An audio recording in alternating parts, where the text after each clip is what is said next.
Dans notre paracha, Yaakov fuit Esav. Il fuit Esav, il va vers Haran. Et arrivant à Haran, il se dit mince, j'ai oublié de prier là où mes pères ont prié, Avraham et Yitzhak. Et là, il décide de faire marche arrière. La Torah nous dit Vaïvga Bamakom, il a atteint l'endroit. Qu'est-ce que ça veut dire qu'il a atteint l'endroit? Les Chachamim nous disent que de Haran pour aller jusqu'à le Yerushalayim, il y a à peu près 20 km.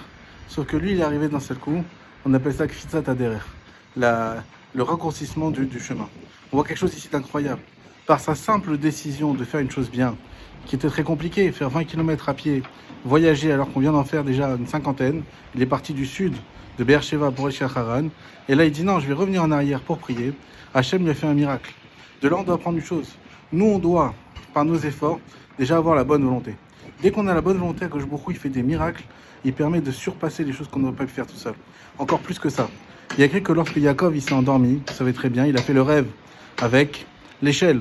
Et dans ce rêve, qu'est-ce que Dieu lui a dit? Il a dit, je te promets la terre que j'ai promis à Abraham, Israël, Yaakov, la terre sur laquelle tu es couché, je te la promets, elle sera à toi. Chachamim me disent, mais attends, il est couché sur quoi? Un tout petit morceau de terre. Comment ça, c'est la terre sur laquelle il est couché? Écoutez ça, c'est incroyable. La Gemara nous dit que Hachem a plié la terre, toute la terre d'Israël entière. Il a plié. Il l'a mis en dessous Yaakov. Pourquoi? Pour deux raisons. La première, pour dire que quelqu'un qui prend possession d'une partie de la terre, c'est comme s'il a pris la possession de toute la terre. Et la deuxième, c'est pour montrer que Yaakov, il a une emprise sur toute la terre d'Israël. Et nous, comme ça, on peut dire à toutes les générations, cette terre-là, non seulement elle est à nous, Abraham, il a acquis avec le champ d'Ephron, Yitzhak, il a creusé des puits, il a fait Chazaka, et Yaakov Avinu, il a dormi dessus, il a une emprise totale. Et sur ça, on peut dire que cette terre nous appartient. Regardez combien Yaakov il a gagné grâce au fait qu'il a fait sa ishtadlut, son effort pour aller vers Hachem.